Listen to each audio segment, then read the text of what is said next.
My mom let me nearly starve for 3 days rather than drink what she called poison sugar, then smirked when I confessed I thought I was going to die and told me, "Better dead than brainwashed." I stayed silent, but 2 years later, I walked into a courtroom and saw her sitting there, staring at the table like she no longer even recognized her own hands. Imagine waking up one day, thinking your life is completely normal, only to have it ripped apart by a single insane belief that turns your own home into a prison. That's exactly what happened to me, and it all started with sugar. When I was 13, my parents watched some documentary that convinced them sugar was pure poison. Overnight, our kitchen transformed into a bizarre, chemical-smelling laboratory. They threw out everything, even the organic honey, and started scrutinizing every single grocery store label with a magnifying glass. Our meals became experiments in disgusting sugar substitutes that tasted like industrial cleaner and gave everyone gnawing stomach aches. When I'd ask why my friends weren't dropping dead after eating a candy bar, my parents would get this deeply sad, almost mournful look. They'd tell me everyone I loved was secretly riddled with disease from their sugar addiction, just too used to being sick to notice. Anyone who ate sugar, they insisted, was walking around flirting with death. At first, I believed them completely. I'd actually picture my friends' insides rotting whenever they popped a piece of candy. I became that weird kid, the one who brought celery sticks to movie theaters and had to politely decline every piece of gum. Birthday parties? They were the absolute worst. I'd sit there, clutching my plastic container of raw almonds, watching everyone else devour cake and ice cream. It was pure torture. But by senior year, something had shifted. I looked around. Everyone I knew ate normal food, lived normal lives. Except us. I was pretty sure sugar wasn't going to actually kill me, but I had no idea I was about to be forced to put my parents' wild theory to the ultimate test. The morning of our senior camping trip, I woke up with the worst stomach flu of my life, probably from some experimental kelp noodles Mom had forced on us for dinner. I threw up twice, but there was no way I was missing that trip. I'd been looking forward to it all year.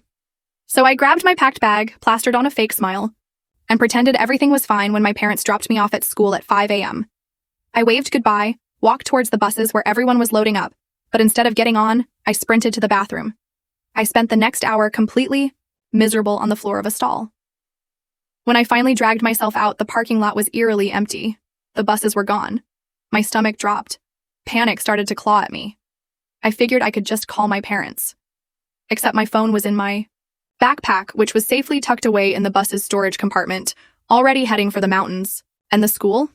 It was on complete lockdown. Every door had magnetic locks that needed key cards, and all the windows were barred.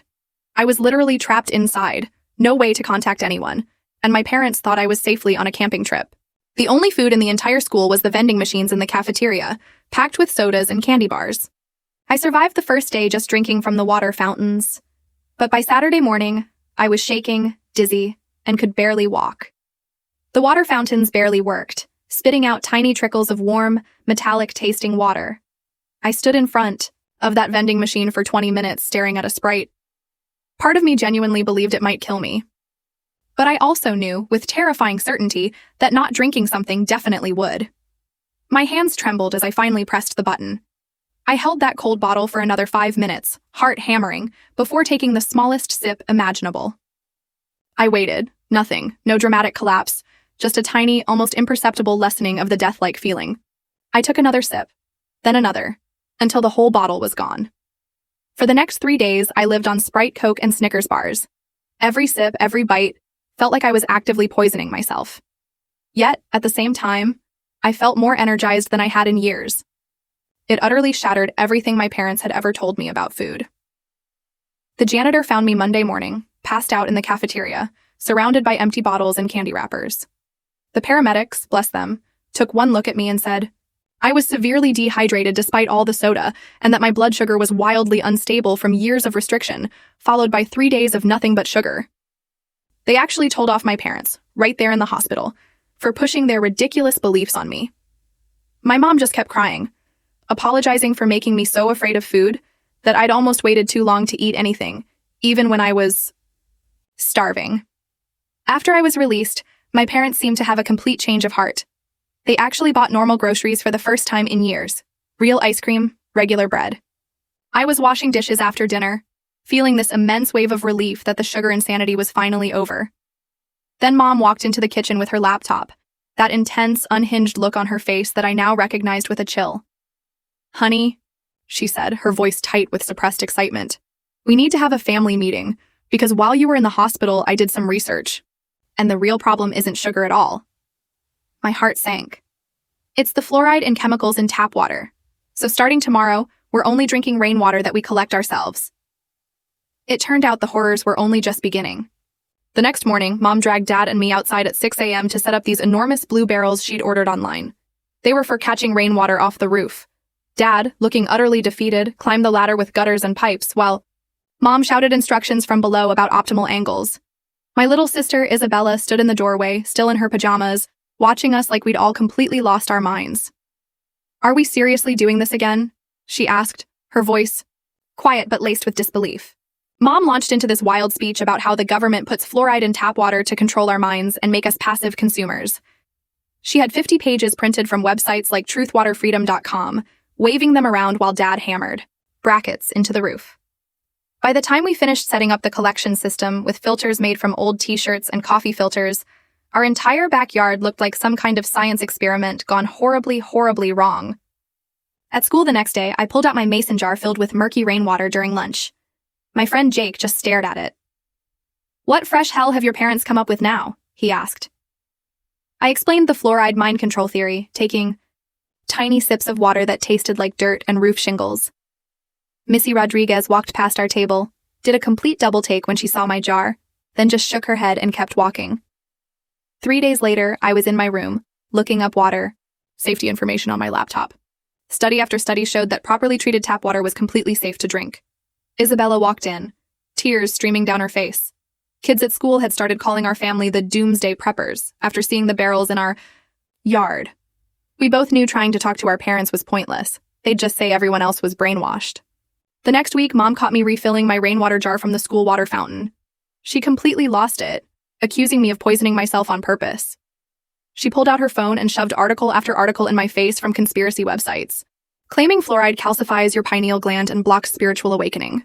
Dad just stood behind her, nodding along, while he installed an expensive reverse osmosis system that wasn't even connected to any actual pipes, just sitting there, doing nothing. A week later, we were eating dinner, reconstituted, dehydrated. Vegetables, of course. Mom mentioned she'd been getting terrible headaches. She said it was from toxin withdrawal after years of tap water consumption, and that her body was finally healing itself. Isabella and I exchanged a look across the table, both thinking the same thing. Mom looked thinner and more tired. Every single day. 2 days later, Jake's mom called our house after Jake told her about my water situation. Mom told her we were choosing natural living before hanging up. Then she announced we were pulling out of all school activities. That might expose us to chemicals, including sports, science labs, and field trips. 2 weeks after that, Isabella collapsed during PE class from dehydration. The school nurse called Mom, who, unbelievably, insisted Isabella must have secretly drunk tap water and was detoxing from the poisons. The nurse, bless her, told Mom she would call CPS if Isabella didn't start getting proper hydration immediately. That made Mom cry, claiming the government was trying to steal her children. That night, I started sneaking regular water bottles in my backpack from my lunch money, hiding them in Isabella's room behind her dresser. She literally cried with relief when she drank that first bottle. We worked out this whole system where I'd buy water, and she'd hide the empty bottles in the school trash. 3 days later, Aunt Claire came to visit. Her face went completely white when she saw the rainwater barrels and how skinny Mom had become.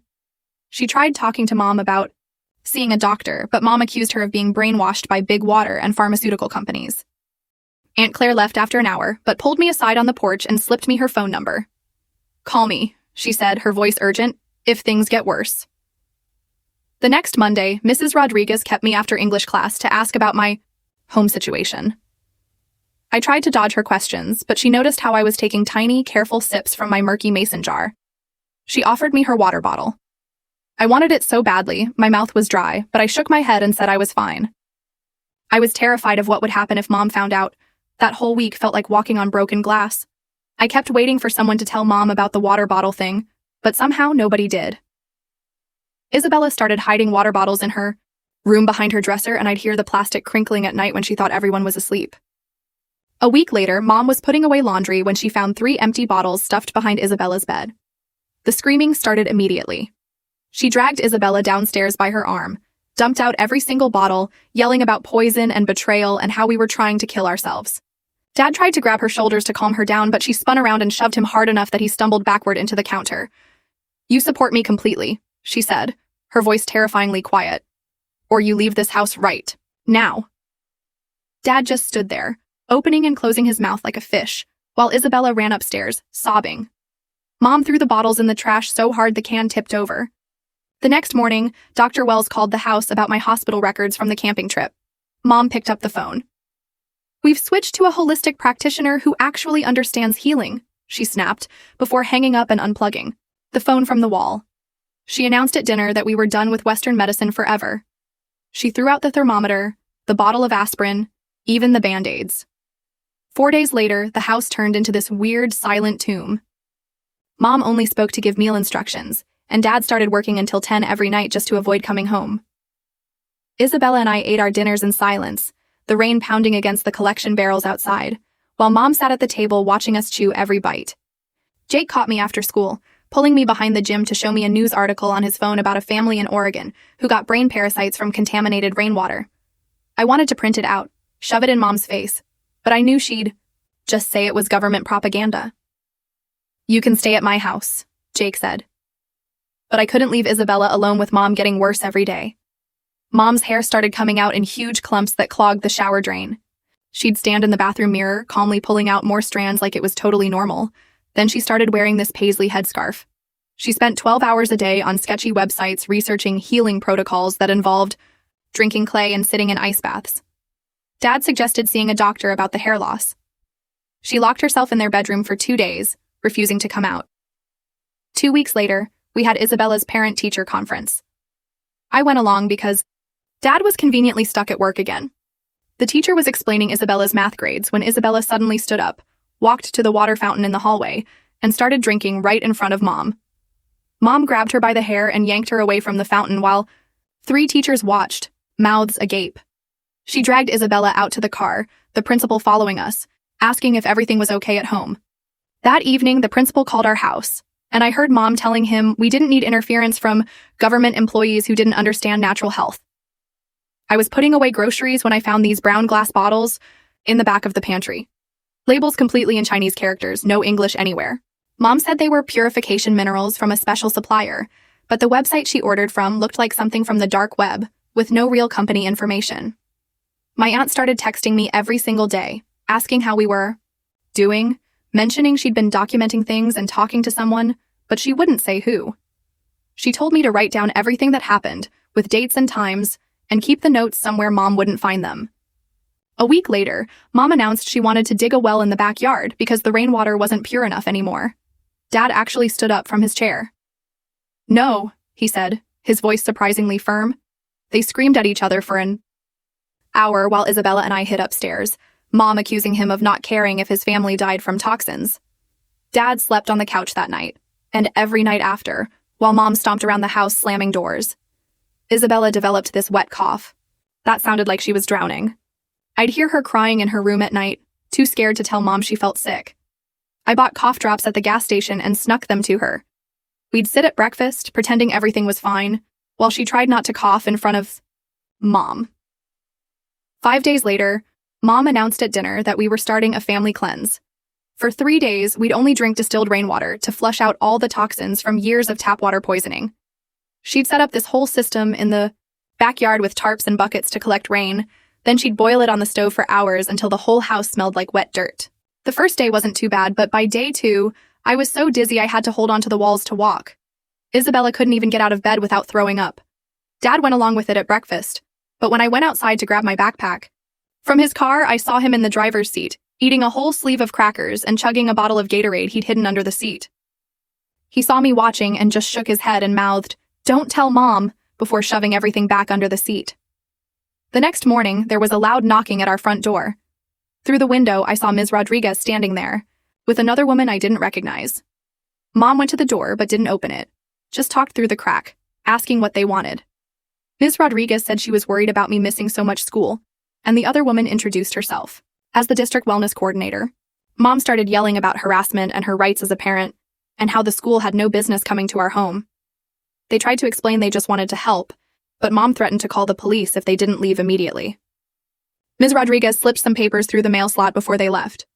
Mom grabbed them and threw them straight into the trash without even looking.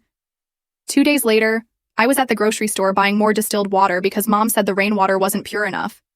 Jake's mom appeared next to me in the water aisle. She looked around to make sure nobody was watching, then handed me a plastic bag with sandwiches, granola bars, and regular bottles of water inside. She whispered that Jake had told her everything, and she was keeping an eye on things.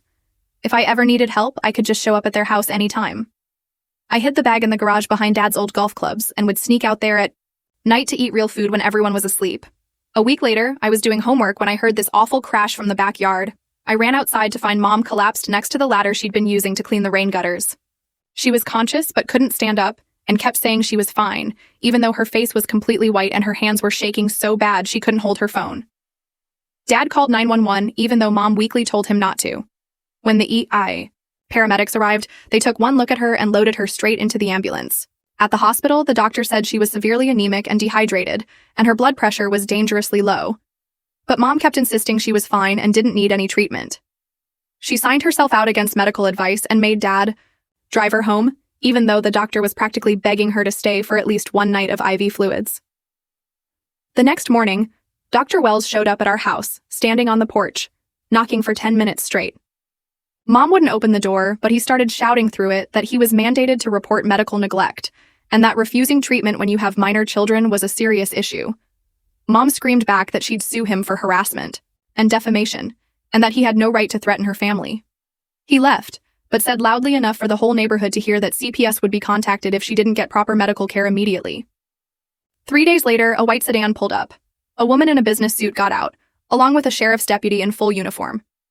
Mom saw them through the window and immediately grabbed her phone to start recording, while the woman knocked and identified herself as a CPS caseworker doing a welfare check. Mom opened the door just a crack, her phone pointed at them, ranting about government overreach, constitutional violations, and how they had no warrant. The caseworker calmly explained they didn't need a warrant for a welfare check, and that they needed to see Isabella and me to make sure we were safe. Mom had no choice but to let them in. They immediately noticed how pale we both looked and started asking about Isabella's cough, which had gotten so bad she could barely talk without wheezing. The caseworker asked to speak to Isabella and me separately, so she took Isabella to her room first while I waited in the living room with Mom filming everything and muttering about lawsuits. When it was my turn, the caseworker asked me direct questions about what we were eating and drinking and whether we felt safe at home. I gave vague answers because I didn't know what would happen if I told the truth, and I kept thinking about Isabella being taken away to foster care. The caseworker left her business card and said she'd be back to check on us again soon, and that we should call if we needed anything. After they left, Mom went into full paranoia mode, covering all the windows with sheets and ordering security cameras online that she installed on every door. She said the government was watching us now and that we couldn't trust anyone. When Dad tried to calm her down, she accused him of inviting surveillance by calling 911 for the ambulance. Over the next week, I started using my phone to document everything, just like Aunt Claire had suggested when I'd called her secretly from school. I took photos of the empty fridge and the rain barrels, and videos of Mom adding weird powder supplements to our water and dumping out the bottled water Jake's mom had given me when she found it in the garage. Isabella's cough kept getting worse until she was wheezing so badly at night I could hear her through the wall, gasping for air. I begged Mom to take her to the doctor, but she said doctors were part of the system trying to poison us. Instead, she made Isabella drink this disgusting tonic she'd made from rainwater and crushed herbs she'd ordered online. Isabella took one sip and immediately threw up all over the kitchen floor. Mom just said that meant the toxins were leaving her body and made her drink more until Isabella was crying and dry heaving into the sink. I helped Isabella to her room while Mom stood there, saying this was all part of the healing process and that we'd thank her one day. The next morning, Mom pulled us out of school completely. She said she'd be homeschooling us from now on to protect us from government brainwashing. She set up the living room with 2 old laptops and made us watch documentaries about water conspiracies and chemical mind control for 8 hours straight, while she researched more theories in the kitchen. The videos were all grainy footage of people claiming the government was poisoning everyone through tap water and that only pure rainwater could save humanity. Isabella kept falling asleep, and Mom would shake her awake, saying she needed to learn the truth. Our house felt like we were preparing for some kind of war, with Mom taping aluminum foil over the windows to block radiation and disconnecting the doorbell so nobody could disturb our learning. 4 days later, I heard Jake's voice outside shouting my name and saw him through the kitchen window standing on our porch. Mom ran to the door and told him through the glass that I wasn't allowed visitors and he needed to leave immediately. Jake kept saying he was worried about me since I hadn't been at school. Mom grabbed her phone and called 911 to report someone trespassing on our property. The same deputy who'd come for the CPS visit showed up, and I watched through the window as Jake tried explaining that something was wrong in our house. The deputy looked at our foil-covered windows and wrote something in his notebook before making Jake leave. That night, I couldn't sleep. I went to get some of Mom's rainwater from the garage when I found Dad sitting in his car, drinking from a plastic water bottle. He jumped when he saw me and quickly hid the bottle under his seat, but I'd already seen the Dasani label. He made me promise not to tell Mom and pulled out another bottle from a case hidden in his trunk. He let me drink half of it. The regular water tasted amazing after weeks of nothing but warm rainwater that tasted like dirt and metal. Dad said he'd been buying bottles at work and keeping them in his car because he couldn't take it anymore, but was scared of what Mom would do if she found out. 2 days later, my phone buzzed with a text from Aunt Claire. She'd filed a formal complaint with CPS and included all the photos she'd taken during her visit. She said she was sorry, but she had to do something before we got seriously hurt. I deleted the message immediately, but felt this weird mix of being scared about what would happen and a flood of relief that maybe someone, finally, could help us. A week later, Mom found a letter from the school district that had been delivered while she was in the garage filtering rainwater. The letter said Isabella and I had too many unexcused absences, and they were starting truancy proceedings. Mom went straight to her computer and printed out homeschool withdrawal forms and made us both sign them, even though I tried to explain I needed to graduate. She said diplomas were just pieces of paper from a corrupt system and real education came from understanding the truth about the world. My stomach dropped, realizing I might not even finish high school after everything I'd worked for. The next day, an APS worker showed up, saying Dr. Wells had contacted them about Mom missing her follow-up appointments, and they needed to evaluate her mental state. Mom stood in the doorway screaming about her rights and threatening to sue everyone while the worker kept calmly asking to come inside. The worker could see the aluminum foil on the windows behind Mom and kept looking at Isabella and me, standing silently in the hallway. Mom finally slammed the door in her face and called Dad at work, telling him to come home immediately to deal with the government harassment. Isabella and I started leaving notes for each other, hidden in books and under couch cushions, since Mom had started checking our phones every night. Isabella's notes got more desperate, saying she felt sick all the time and was scared she was going to die from whatever was in the rainwater. I wrote back, telling her to hang on and that help was coming, even though I wasn't sure if that was true. 5 days later, Mom was doing her nightly inspection of the house when she found Dad's car keys on the counter. She decided to move his car out of the garage to make room for more rain barrels. She opened his trunk and found 3 cases of bottled water hidden under a blanket. The scream she let out made the windows shake. She started throwing the bottles at Dad as he came running from the bedroom. She kept screaming that he was a traitor, that he'd chosen poison over his family, and that he was killing himself with every sip. Dad tried to calm her down, but she grabbed a kitchen knife and held it between them, saying he needed to leave right now. He packed a bag while Mom followed him around, still holding the knife and yelling about betrayal and poison. After he drove away, Mom told us Dad had made his choice, and we weren't allowed to talk to him anymore because he was contaminated. Without Dad there to occasionally sneak us real food or calm Mom down when she got too intense, everything got worse immediately. Mom decided we needed to drink a full gallon of rainwater every single day to flush out any toxins Dad might have exposed us to. She'd stand over us with a timer, making sure we drank a huge glass every hour, even when our stomachs were so full of water we could barely move. Isabella threw up the water constantly, and Mom would just make her drink more, saying her body was rejecting the toxins, not the water. I watched Isabella getting weaker every day, her face this awful gray color, her hands shaking whenever she tried to hold the glass. Mrs. Rodriguez had been calling the house trying to check on us, but Mom stopped answering the phone completely. I found out later that Ms. Rodriguez had contacted the school district's legal department about our withdrawal, and they'd told her that without proper homeschool documentation, Mom and Dad could face criminal truancy charges. The next week, everything fell apart. I found Isabella collapsed on the bathroom floor, gasping for air like she was drowning on dry land. Her lips were turning blue, and she kept clutching at her chest, trying to pull in oxygen that wouldn't come. I grabbed the phone and dialed 911 while Mom screamed at me to hang up because hospitals were death traps run by the pharmaceutical industry. The paramedics pushed past her when they arrived and immediately put an oxygen mask on Isabella while checking her vitals.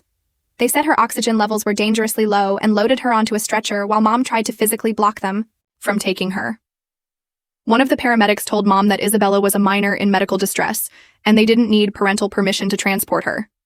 At the hospital, the doctors ran tests and came back looking horrified at the results, showing severe pneumonia combined with malnutrition from months of barely eating. Mom tried to sign Isabella out against medical advice, but the charge nurse called security when Mom started pulling at the IV lines. 2 security guards had to physically restrain Mom from disconnecting Isabella's oxygen while she screamed about toxins and mind control drugs. The hospital social worker pulled me into a small office while security dealt with Mom and asked me to explain what had been happening at home. I showed her all the photos and videos I'd been collecting on my phone of the rain barrels and the cabinet full of weird supplements, and Isabella getting sicker every day. She took notes while I told her about the isolation, the water restrictions, and how Isabella hadn't been to school in weeks. Dad showed up 2 days later, looking exhausted from whatever hotel he'd been hiding in. Mom immediately started screaming at him in the hospital hallway about betrayal and weakness. Security had to escort her out while Dad stood there crying and apologizing to Isabella through the glass door of her room. He kept saying he should have stopped it sooner, that he was so sorry for letting it get this bad. The next morning, a judge issued an emergency custody order, giving Dad temporary sole custody while Isabella was hospitalized. A court officer served Mom the papers right there in the hospital lobby, and she left screaming about government conspiracies and promising to fight back with every resource she had. Isabella slowly started getting better once the antibiotics kicked in and they got her eating regular meals again. She actually cried when the nurse brought her a normal sandwich with regular bread, and she could just eat it without asking permission. I stayed with her every day because we were both terrified that Mom would somehow find a way to take us back home. 3 days later, Aunt Claire flew in from Seattle with suitcases full of clothes and toiletries, since we couldn't go back to the house to get our stuff. She'd been working with a family lawyer for weeks after I'd been secretly texting her about what was happening, and she showed Dad a folder full of documentation she'd gathered. Mom showed up at the hospital with some guy in a cheap suit who claimed to be her natural healing advisor, and they tried to serve the hospital with cease and desist papers they'd printed off the internet. Security escorted them both out, and the hospital administration officially banned Mom from the premises after she tried to force her way past the nurses' station. Dad rented us a small furnished apartment near the hospital where we could stay while everything got sorted out, legally. It felt so weird being able to turn on the tap and drink water, or open the fridge and eat whatever we wanted without checking ingredients or asking permission. Isabella and I kept looking at each other before doing anything normal, like we were waiting for someone to stop us. A week later, CPS formally opened an investigation based on the hospital reports and my documentation. A caseworker came to interview us at the apartment. She spent 3 hours asking questions and taking notes, and told us that what Mom had done qualified as both medical neglect and educational neglect under state law. 2 weeks passed before the caseworker showed up at the apartment again, with official paperwork saying Isabella and I would stay with Dad while the investigation continued. The district got involved when they found out I'd missed 3 months of school, and Mrs. Rodriguez called me directly to set up a meeting about getting me back on track. I walked into her office that Monday morning, and she had already arranged everything with tutors who would help me catch up on all the work I'd missed. Jake practically tackled me in the hallway when he saw me and said he'd been scared I'd disappeared completely after everything that happened. While I was trying to catch up on calculus and English papers, Mom started sending Dad these long emails filled with legal terms she'd copied from websites about how the hospital had violated her constitutional rights. She filed a lawsuit against the hospital, CPS, and Dad, claiming they'd kidnapped us and forced medical procedures without consent. She printed out stacks of papers from sovereign citizen websites and decided to represent herself in court. The judge took one look at her filing and dismissed most of her claims immediately, but let the custody case move forward. 2 weeks later, we had our first supervised visitation at the CPS office. A social worker sat in the corner taking notes while Mom talked to us. Isabella kept looking at the clock, and I could tell she just wanted to leave. But Mom kept trying to act like everything was normal. She pulled out a metal water bottle and tried to give Isabella a drink, but the supervisor immediately stood up and took it away. The supervisor tested it with some kind of strip, and her face went pale before she ended the visit right there. Mom started screaming about her rights, but security escorted her out, and the supervisor told Dad that Mom's visitation rights were suspended pending psychological evaluation. Isabella started seeing a therapist twice a week to deal with all the food issues Mom had created over the years. The therapist said Isabella showed signs of an eating disorder from years of being taught that normal food was poison. I found a support group that met at the community center for people whose parents had medical child abuse issues. There were 8 other people there, and hearing their stories made me realize we weren't alone in dealing with this kind of thing. The court sent Mom an order to undergo psychological evaluation, but she sent back a 20-page letter claiming the court had no jurisdiction over her as a sovereign citizen. The judge warned her at the next hearing that refusing to comply would affect the custody proceedings, but Mom just kept talking about maritime law and corporate personhood. 3 weeks later, Dad started his own therapy after the court suggested it might help our case.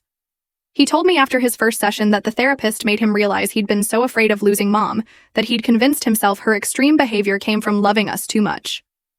He promised he would protect us now and actually follow through this time. We were at school the next Tuesday when Dad got a call from our building manager saying someone had broken into our apartment. Dad rushed home and found Mom in the kitchen, dumping all our food into garbage bags while bottles of her collected rainwater sat on the counter next to jars of supplements. He called the police immediately, and they arrested her for breaking and entering, plus violating the restraining order we'd gotten after the water bottle incident. At her hearing, Mom decided to represent herself again and spent 40 minutes ranting about fluoride mind control and government conspiracies to poison the population. The judge kept trying to get her to focus on the actual charges, but Mom just kept pulling out printed articles about water treatment facilities and secret population control programs. The judge finally ordered a mandatory 72-hour psychological hold for evaluation, and 2 officers led Mom out while she screamed about her constitutional rights. The apartment felt weird without Mom's constant energy, and Isabella and I kept waiting for her to burst through the door with some new health crisis. A week later, we ordered pizza for the first time in years. We both sat there staring at it for 10 minutes before taking a bite. We both felt guilty enjoying it, but also couldn't believe how good actual food tasted after years of Mom's restrictions. The psychiatric facility sent their evaluation results showing Mom had untreated delusional disorder and severe anxiety that fed into each other in dangerous ways. The doctors recommended intensive inpatient treatment, but Mom refused all medication and kept insisting she was being persecuted for knowing the truth about government poisoning programs. Ms. Rodriguez called me into her office the next week, with a stack of papers showing all my missing assignments from the past few months. She'd worked out a plan with the district to let me complete online courses while doing summer school for the core classes I'd failed. Jake started coming over every afternoon with his backpack full of regular snacks like granola bars and pretzels that he'd set on the table without saying anything. I'd stare at them for 10 minutes before taking tiny bites, waiting for my body to reject normal food that didn't come from Mom's approved list. Isabella would do her homework across from me, both of us slowly learning that eating regular food wouldn't kill us, even though our hands still shook sometimes when we opened packages. 2 weeks later, I was working through an online chemistry module when Dad got a call that made his face go white. Mom had escaped from the psychiatric facility during a fire drill by walking out with a group of visitors, and nobody noticed for 3 hours. The facility called Isabella's school immediately, and they went into lockdown mode with teachers locking doors and pulling blinds, while security guards swept the building. Police found Mom's car in the school parking lot with the engine running in the back seat packed with camping gear, water filters, and boxes of emergency supplies. She was hiding behind the dumpsters near the gym entrance with a printed map of the school's emergency exits and Isabella's class schedule in her pocket. The police arrested her right there while she screamed about saving Isabella from government, brainwashing, and how we'd all thank her when the truth came out. They charged her with attempted kidnapping and violating the court orders that said she couldn't contact us or come within 500 feet of our schools. Her sovereign citizen friends started posting videos online saying we were victims of a government conspiracy to destroy families who knew too much. Our phones wouldn't stop buzzing with messages calling us traitors and threatening to expose our role in Mom's persecution. Aunt Claire drove up from Denver that night and helped us pack everything we owned into boxes while a security company installed new locks on our apartment.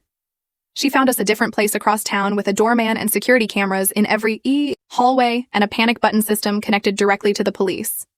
For the next month, she stayed with us, teaching us things Mom never let us learn, like how to cook pasta that wasn't made from vegetables. She showed us how to balance a checkbook and pay bills online and shop for groceries without reading every ingredient with a magnifying glass. Isabella learned to make sandwiches with actual bread, and I figured out how to use the washing machine with regular detergent instead of Mom's homemade soap. 3 weeks after that, the district attorney called Dad to say they were adding child endangerment charges based on our medical records and Isabella's hospitalization. They had 5 years of documentation showing how Mom's restrictions had affected our growth and development and caused nutritional deficiencies. The prosecutor said Mom would likely face 6 months to a year in jail if convicted, and the trial was set for 6 months out. The judge denied bail after the escape attempt, calling her a flight risk and a danger to her children's safety. Isabella went back to school with an IEP that let her leave class if she felt sick and keep snacks in her locker for blood sugar issues. She joined the art club and made friends with kids who didn't know anything about our family's history or mom's beliefs. Watching her laugh with other kids at lunch made my chest hurt when I realized she'd never had normal friendships before. The day of Mom's preliminary hearing, protesters showed up at the courthouse with signs saying that we were brainwashed and Mom was a political prisoner. News vans lined the street and reporters shoved microphones at us, asking if we'd been coerced by the government. Security guards had to escort us through a back entrance while people screamed that we were destroying our mother for money. A month after that, Dad finally filed for divorce and full custody, something Aunt Claire had been pushing him to do for weeks. Mom sent long, rambling letters from jail, written in tiny handwriting, about how we'd betrayed her and poisoned ourselves with chemicals. Her court-appointed lawyer visited Dad to suggest she might take a plea deal if we agreed to supervised visitation, but Dad said no. The community college acceptance letter came in the mail the same week, and Isabella helped me pick out notebooks and pens at Target. We spent an hour in the school supplies aisle, both of us amazed that we could just buy things without checking ingredients or asking permission. She grabbed a package of regular highlighters and held them up with this huge smile, and we both started laughing at how normal it felt. Dr. Wells testified at the next hearing, bringing boxes of our medical records going back 5 years showing vitamin deficiencies and delayed growth.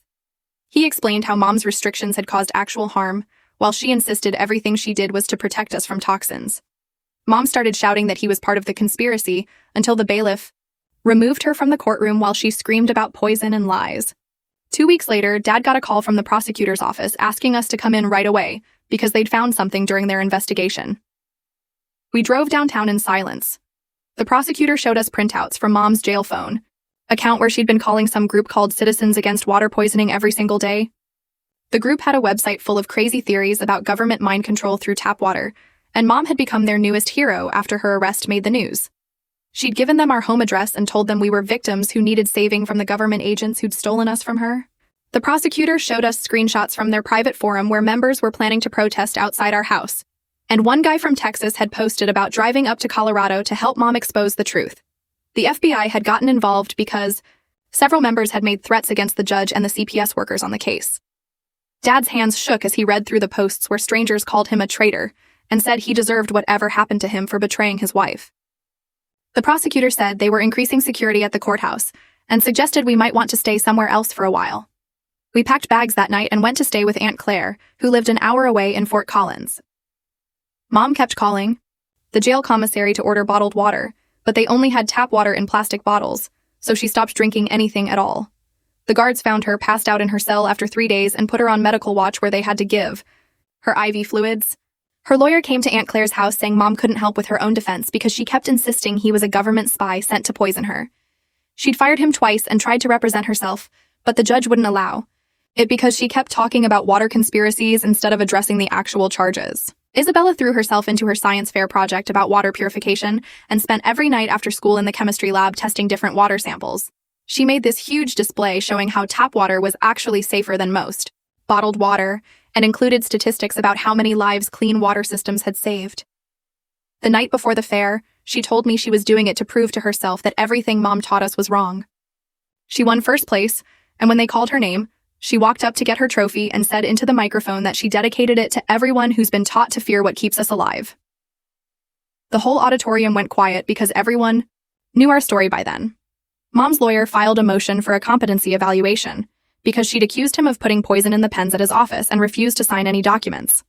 The judge ordered a full psychiatric evaluation to determine if she could stand trial, and they moved her from jail to the state hospital for assessment. A month later, I graduated in a small summer ceremony because I'd missed too much school for the regular graduation. Dad and Isabella sat in the front row crying as I walked across the stage to get my diploma.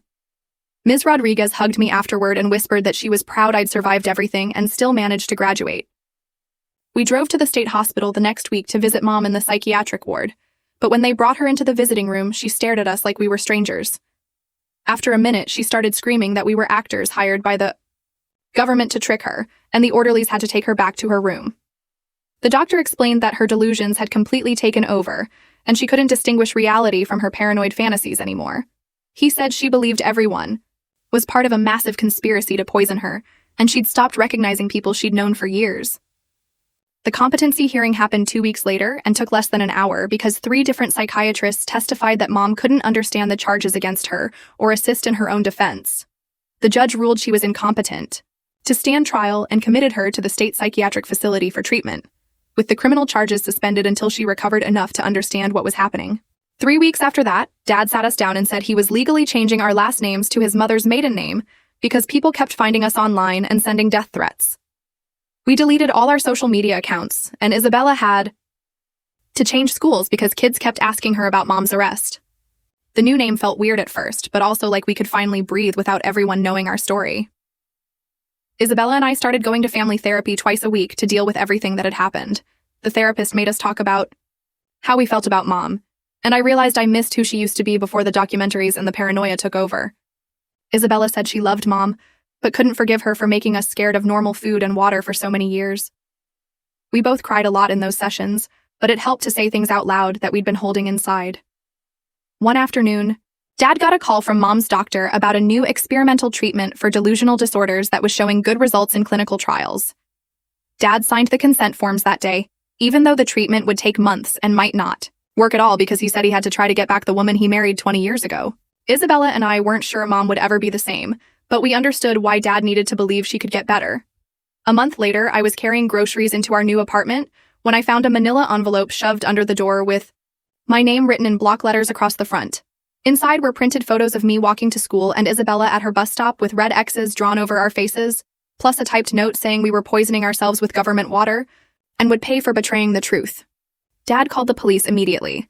They said it matched other threats from Mom's old water purity group who blamed us for her arrest. The detective assigned to our case started having patrol cars drive by our apartment every few hours, but said we should consider staying with relatives until things calmed down. Dad spent that whole night on the phone with Aunt Claire in Denver, talking about schools there and job transfers, while Isabella and I packed emergency bags just in case. 2 weeks later, Dad drove us all to visit Mom at the treatment facility for the first time since she'd started the new medication. She looked smaller somehow, sitting in the visiting room wearing regular clothes instead of the weird homemade hemp stuff she'd been making. When Dad walked in, her whole face changed and she reached out for his hand, crying and asking where her babies were, even though Isabella and I were standing right there. The moment lasted maybe 30 seconds before her eyes went blank again and she started talking about fluoride, but Dad held on to that half-minute like proof she was still in there somewhere. The next morning, I moved into my dorm at CU Boulder, with a mini fridge full of regular food and a meal plan that let me eat whatever I wanted from the cafeteria. My roommate thought I was weird for taking photos of myself drinking from the water fountain, but after 5 years of only bottled rainwater, it felt like the biggest rebellion ever. I declared my major as public health on the first day and signed up for every class about nutrition science and health misinformation I could find.